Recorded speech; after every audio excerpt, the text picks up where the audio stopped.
Have you ever wondered why Charles Dickens wrote so vividly about poverty, suffering, and injustice? In many of his novels, from Oliver Twist to A Christmas Carol, we see starving children, cruel officials, and terrifying institutions called workhouses. But these weren't just fictional inventions. They were part of a real system created by the Poor Law Amendment Act of 1834, a law that changed how Britain treated its poorest citizens. Dickens cared deeply about these issues, partly because he'd experienced poverty himself. When he was a child, his family fell into debt and he was forced to leave school and work in a factory. To understand Dickens and the anger behind his writing, we need to understand the poor laws, the workhouses, and the harsh reality of Victorian poverty. The Poor Law Amendment Act of 1834 was a major reform of Britain's system for helping the poor. Before 1834, local parishes, some run by the church, provided relief to people who couldn't support themselves. This often included giving food, money, or assistance while people stayed in their own homes. This was known as outdoor relief. But the 1834 reform tried to change this system completely. Instead of helping people in their homes, the new law forced many of the poor to enter workhouses if they wanted assistance. The central idea was simple but harsh. Relief should be given only in conditions so unpleasant that people would avoid it unless they were truly desperate. The government believed that life in the workhouse should be worse than the life of the poorest worker outside it, so that people would rather go and get a job than face the workhouse. This idea was known as the principle of less eligibility. Now, there were several reasons that the government introduced the new poor law. First, many politicians believed the old system encouraged laziness. They argued that giving money to poor families made people unwilling to work. And second, the cost of poor relief had grown rapidly in the early 1800s. Taxpayers and landowners complained that supporting the poor was becoming far too expensive. And third, new economic ideas were spreading.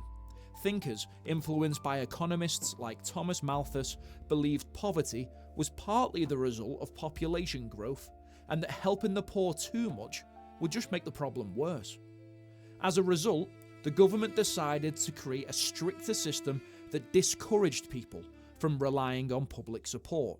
But in practice, this meant that thousands of vulnerable people, including the elderly, the disabled, and children, were forced into workhouses. Now, workhouses were institutions where the poor lived in exchange for food and shelter. Now, they existed before 1834, but the new law dramatically expanded their use. Entire families who needed assistance were expected to enter the workhouse. Once inside, they were separated. Husbands, wives, and children were placed in different sections of the building. The idea was to make life inside disciplined, controlled, and deliberately unpleasant. Residents were given basic food, uniforms, and a strict daily routine, and in return, they were required to perform hard and often pointless labour. Conditions in workhouses were intentionally harsh. Meals were extremely plain and small, often just bread, gruel, or thin, watery soup. The work could be exhausting and meaningless. Tasks included breaking up stones, crushing up bones for fertilizer, or picking apart old rope. Privacy barely existed. People slept in large dormitories under strict supervision. Punishments were common for breaking rules. Worst of all was the emotional toil. Families were separated, and many people felt deep shame about being there. Workhouses quickly became feared symbols of Victorian poverty. Entering one often meant losing independence, dignity, and family life. Now, Charles Dickens felt deep anger and indignation about the way Victorian society treated the poor. This feeling came partly from his own childhood experiences. When Dickens was 12, his father was sent to prison for debt, and Dickens was forced to leave school and work long hours in a factory, which he later referenced in his book, David Copperfield. He later wrote about the shame and misery that he felt during this time. Because he had experienced poverty and hardship himself, Dickens believed the poor laws and workhouses treated vulnerable people cruelly and without dignity. As an author, he deliberately used his writing to expose these injustices to the public. Through powerful stories and memorable characters, Dickens wanted readers to see the suffering caused by poverty and unfair laws. His aim was not only to entertain, but also to make people question how society treated the poor, and to encourage sympathy, compassion, and most importantly, a desire for change. So the Poor Law Amendment Act of 1834 created a system designed to discourage poverty by making life for the poor as difficult as possible.